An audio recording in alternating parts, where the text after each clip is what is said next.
भामाठाण येथे शेकूबाबा यात्रेच्या पहिल्याच दिवशी भाविकांची मोठी गर्दी. जिल्हा परिषद अध्यक्ष अविनाश पाटील गलांडे यांची उपस्थिती.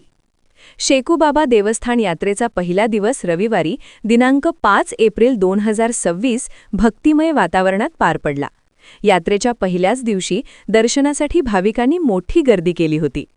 नवसाला पावणारे म्हणून प्रसिद्ध असलेल्या शेकूबाबा देवस्थानात आज छत्रपती संभाजीनगर जिल्हा परिषद अध्यक्ष अविनाश पाटील गलांडे यांनी भेट देऊन दर्शन घेतले. यावेळी त्यांनी नवसाची गुढी उचलण्याचा मानही मिळवला. त्यांच्या भेटीमुळे यात्रेला अधिक उत्साह प्राप्त झाला. यावेळी त्यांच्यासोबत वैजापूर भाजप तालुका उपाध्यक्ष सीताराम पाटील भराडे, पंचायत समिती सदस्य राहुल अल्हाड, भाजप जिल्हा सचिव अमोल मलिक, योगेश मोहिते, अमोल गलांडे, कृष्णा भराडे आदी मान्यवर उपस्थित होते. या सर्वांचा जागीरदार परिवाराच्या वतीने शाल हार देऊन सत्कार करण्यात आला.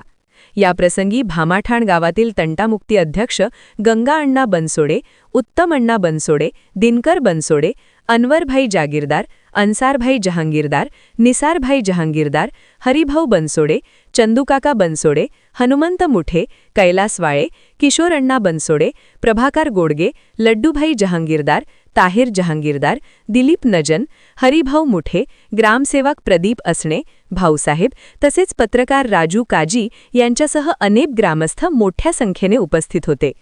यात्रेनिमित्त परिसरात उत्साहाचे वातावरण असून भाविकांची उपस्थिती मोठ्या प्रमाणात वाढतानाचे चित्र पाहायला मिळत आहे. प्रतिनिधी राजू काजी, भामाठाण, इंडिया सुपर न्यूज मराठी.